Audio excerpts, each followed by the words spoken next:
Guardian on Sunday उसमें एक article आया, वो एहसानुल एहसान का है जो टीटीपी के तहरीक तालिबान पाकिस्तान के हैं, और उन्होंने एलेज किया कि पाकिस्तान 2 मजीद हमलों की तैयारी कर रहा है हिंदुस्तान पे, जैसे पैसे पहलगाम के उसमें हैं, और उसके लिए अफगान कुछ हैं जिनको रिक्रूट किया गया ताकि हिंदुस्तान और अफगानिस्तान के दरमियान खलीज बढ़ जाए। क्या कहेंगे आप? अच्छा, मुबशर लुकमान एक शख्स का नाम है अजीत दोवाल, कहते हैं वो नेशनल सिक्योरिटी एडवाइज़र है, 11वां साल हो गया, 3rd टर्म पे वो कंटिन्यू कर रहा है। वो नरेंद्र मोदी उस पर बहुत रिलाय करता है, अपनी पूरी कैबिनेट पे काबीना पे ना करे, अजीत दोवाल पे करता है। कुछ साल पहले आप पाकिस्तानी मीडिया ने अजीत दोवाल के साथ ज्यादती की थी। अजीत दोवाल ने एक बात की थी, उन्होंने क्या, अगर पाकिस्तान तालिबान को इस्तेमाल कर सकता है तो इंडिया भी कर सकता है, हम पैसे देंगे उनको, हम पैसे देने को तैयार हैं। तो ये बात जब उन्होंने क्लियर की थी तो आपको बजाय इसके कि उनको कहना चाहिए था कि हाँ यार ये सही कह रहा है, तालिबान को पैसे देंगे, आपके लिए काम करेंगे, आप पाकिस्तान का मीडिया अजीत दोवाल के पीछे पड़ गया। ये बात तय है कि नहीं, उसने ये नहीं कहा, उसने ये कहा कि हम अब उनको पैसे देंगे और ज्यादा देंगे और इस्तेमाल करेंगे। जब वो कह रहा है कि पैसे देने से वो काम करते हैं, अगर पाकिस्तान कर रहा है तो हम भी कर सकते हैं। भाई मैं गौर बट को पैसे दूं आपको मार दे, ये कोई बात है? नहीं, तो अगर कोई और ये कर रहा है दोनों की तरफ से, आज अगर वो तालिबान का है, तालिबान का पता नहीं कौन इब्राहिम सदर है, कौन है यार नाम, पिछले दिन। गौर बट साहब क्या कहेंगे एहसानुल एहसान के साथ? सर एहसानुल एहसान जो है वो जो उबर करीब करा के निकल के हुई है, ये एहसानुल एहसान साहब जो है ना, ये जो बात कह रहे हैं एक्चुअली ये रा का प्लान है जो वो एक्सपोज कर रहे हैं मेरी नजर में, क्योंकि ये जो अखबार है ये एक्चुअली इंडियन, इसका ओनर इंडियन है और ये वहां से निकलता है, ये प्रॉक्सी के तौर पे वहां पर बैठे हुए हैं। ये रा का प्लान है जिसको वो एक्सपोज कर रहे हैं, क्योंकि ये रा करेगा सारा कुछ और दुनिया को ये बताएगा कि पाकिस्तान ने पहलगाम के बाद एक और वाकया कर दिया और फिर एक और कर दिया है, तो इसको सबक सिखाया जाए।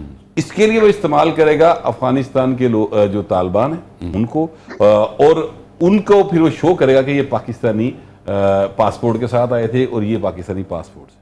ये सारे का सारा जो है ना एक्चुअली वो जो करने जा रहे हैं, वो एक जुमला बड़ा मशहूर है, वो रजी दादा कहता होता है कि जो जुर्म ये लम्हा मौजूद में कर रहे होते हैं उसका इल्जाम दूसरे पे लगाते हैं। यही बात यहाँ पे। Your 2 cents on it. एक तो ये संडे गार्डनिंग जिसकी हम बात कर रहे हैं, ये यूके के न्यूज एजेंसी के बेसिस के ऊपर ये यहाँ बना हुआ है इंडिया के अंदर, but this is used as only pure propaganda basis.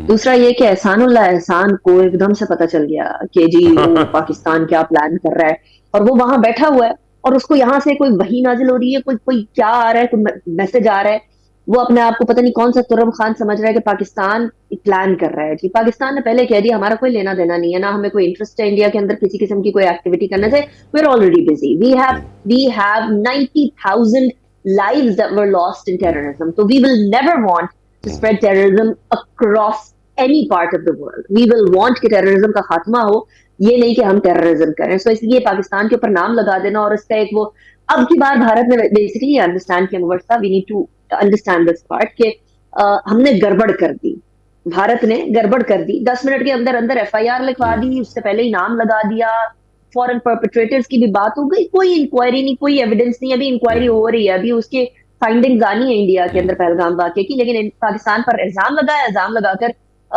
Missile डाल दिए, ड्रोन्स भेज दिए, फिर मार खा के पिट के 6 जहाज गिरा के चुप करके बैठ गए। अब वो कह रहे हैं नहीं, अब जरा स्ट्रेटजी को तब्दील करते हैं, अब हम किसी ऐसे बंदे को एक्टिवेट करते हैं जिसको पाकिस्तान ने पकड़ा हुआ था, और पकड़ा किस जुर्म में था? दहशतगर्दी के जुर्म में पकड़ा था। तो हमने दहशतगर्दी के जुर्म में एक शख्स को पकड़ा है, वो हमें कह रहा है, वो हमारे बारे में लिख रहा है कि जी ये दहशतगर्दी करवाने लगे। तो it is such a big fallacy, ये ऑक्सीमोरॉन है कि एक टेररिस्ट बोले कि एक कंट्री जिसने उसको पकड़ा था टेररिज्म के इल्जाम में, वो अब टेररिज्म करेगा। It sounds insane. अच्छा, तो मुझे ये बताएं सत्तार खान साहब, जिस ऑर्गेनाइजेशन को यूनाइटेड नेशन से बैन किया हुआ है टीटीपी ने, उसके स्पोक्स पर्सन का इंटरव्यू चलाना या आर्टिकल चलाना उस अखबार के बारे में यूएन क्या कहेगा? अच्छा, इसमें हमारी जर्नलिस्ट कम्युनिटी डिवाइडेड होती है। वो कहती है कि अगर जर्नलिस्ट को, नहीं, आप अपनी कम्युनिटी को छोड़ें, मैं यूएन के रूल की बात कर रहा हूँ। बैंड आउटफिट है, मतलब अगर मैं हाफिज सईद का इंटरव्यू चला दूं तो इंडिया क्या करेगा? नहीं, आप चला सकते हैं। एक मिनट मैं अगर चला दूं, मैं चला सकता हूं, बिल्कुल कर सकता हूं। मैं कुछ और कह रहा हूं, लेकिन मैं ये कह रहा हूं कि उसको वो फौरन ले जाएंगे इंटरनेशनल कोर्ट्स में कि बैंड आदमी का चला रहा है तो ही शुड बी बैंड और व्हाटएवर। आपके ऊपर ये किसी किस्म का कोई हरफ नहीं आएगा। दुनिया के पैड़े तरीन बंदे का आप इंटरव्यू करेंगे ना, आप जर्नलिस्ट हैं, जर्नलिस्ट बंदे को नहीं, बात हो रहा है, ये बात हो रहा है। ये जो मुबशर साहब आप कह रहे हैं, मैं आपसे एग्री करता हूँ। देखिए, ये जो टीटीपी है, ये बैंड ऑर्गेनाइजेशन है, BLA बैंड ऑर्गेनाइजेशन है, और ये अल-कायदा बैंड ऑर्गेनाइजेशन है। अगर आप इनके इंटरव्यूज को चलाएंगे तो आप एक्चुअली पूरी दुनिया की जो सिविलाइजेशन है उसको डिफाई कर रहे हो। आप उनकी विजडम के आगे जो है एक बंद अल जजीरा के ऊपर केस ये बना था कि जनाब वो तालिबान के इंटरव्यू चला रहे हैं। जी। तो ये अब इन्होंने जो किया है, वो अखबार या वो जो अदारा है, वो जाहिर है कि मैंने आपको बताया वो बैक बाय रहा है, और वो रहा वो तालिबान को इस्तेमाल कर रहे हैं यार। उनको यार देखो, अगर तालिबान को कोई और इस्तेमाल कर सकता है तो क्या इंडिया नहीं इस्तेमाल कर सकता? आज उसको जरूरत है तालिबान की। तालिबान के लोग इंडिया का विजिट कर रहे हैं, और विजिट करते हुए ये बात जो है ना, आज उनके इंटरेस्ट में है। सतार खान साहब, ਤੁਸੀਂ ਹੁੰਦੇ ਨਾ ਅਰਨਾਬ ਗੋਸਵਾਮੀ ਦੇ ਸ਼ੋਅ ਦੇ, ਤੁਹਾਨੂੰ ਲੱਗ ਪਤਾ ਜਾਂਦਾ ਕਿ ਐਂਕਰ ਨਾਲ ਮੱਥਾ ਲਾਉਣ ਦਾ ਕੀ ਫਾਇਦਾ ਹੁੰਦਾ ਹੈ। ਠੀਕ ਹੈ ਨਾ, ਮੈਂ ਸ਼ਰੀਫ ਆਦਮੀ ਹਾਂ। ਯਾਰ ਗੋਸਵਾਮੀ, ਤੁਸੀਂ ਆਪਣੇ ਆਪ ਨੂੰ ਗੋਸਵਾਮੀ ਦੇ, ਮੈਂ ਆਪਣਾ ਸ਼ਰੀਫ ਆਦਮੀ ਨਹੀਂ ਯਾਰ, ਮੈਂ ਤਾਂ ਤੁਹਾਨੂੰ ਕਦੋਂ ਕਹਿਣਾ ਪਿਆ ਕਿ ਤੁਸੀਂ ਗੋਸਵਾਮੀ मैं अपना शरीफ आदमी हूँ, लेकिन अगर आप वहां होते तो आपको तालिबान को इस्तेमाल करना इंडिया का। मेरी बात सुनिए, जब से अर्नाब गोस्वामी और बरखा दत्त और इस तरह के जो लोग हैं, इनके असल चेहरे सामने आए हैं, यकीन जानिए हमें वो जो हमारी साइड के लोग थे वो बड़े सिविलाइज लगना शुरू हो गए, वो बड़े पढ़े लिखे लगना शुरू हो गए। हालांकि उनको अलीबे भी नहीं आती, लेकिन वो बहुत एंकर साहब जबरदस्त। वैसे माजरत के साथ भट्ट साहब, हम लोग हैं भी सिविलाइज्ड, नहीं, हम लोग हैं भी अच्छे, हमारे पास कुछ है ना, कुछ है हमारे पास वेरी प्राउडली एक्चुअली जी।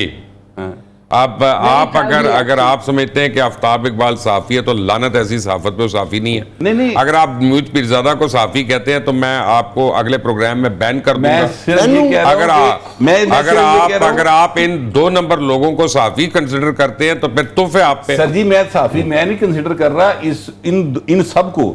ये जो आपने आफ्ताब इकबाल का नाम लिया, वैसे मैं उस गलीज आदमी का नाम भी नहीं लेना चाहता, सही बात है, लेकिन बाल आपने नाम लिया तो मैं ले रहा हूँ। और ये जो मोईद डाट ज़्यादा है, ठीक है, जिसने अपने मरे बाप के अंगूठे लगवा कर और जायदाद बहन भाई के अपने नाम को मर्डर करने का इल्जाम है जी, वो भी इल्जाम है। तो इस तरह के जो लोग हैं ना सर, ये यहाँ पे पाले गए थे ना सर, जो रियलिटीज हैं उसको तो सामने रखे ना, लेकिन मैं उनसे कंपेयर नहीं कर रहा। ये वो वाले कैरेक्टर हैं जिनसे मैं कंपेयर कर रहा हूँ। इनको तो मैं तब भी, जब इनको पाला गया था तब भी मैं नहीं समझता था कि ये जर्नलिस्ट हैं, ये आके यहाँ पर वारद हुए थे, ठीक है। लेकिन जो यहाँ पर जर्नलिस्ट अभी भी बैठे हैं स्क्रीनों के ऊपर, उनको देख के हमें हंसी आती थी कि यार ये क्या बोलते हैं, किस तरह बोलते हैं, इंडिया से बेहतर है। लेकिन वो इंडिया के जो लोग असल चेहरा सामने आया तो उसके बाद तो वो ये इन्होंने नाम ये एक्चुअली सर चौधरी गुलाम हुसैन को ताना मारा है आप सर। मैंने तो नाम नहीं लिया, मैं जानता हूँ। अच्छा, आपको पता चल गया था कि पता है कि वो उसके जी। अच्छा, बरखा दत्त पे मैं बात कर सकता हूँ? हाँ करें।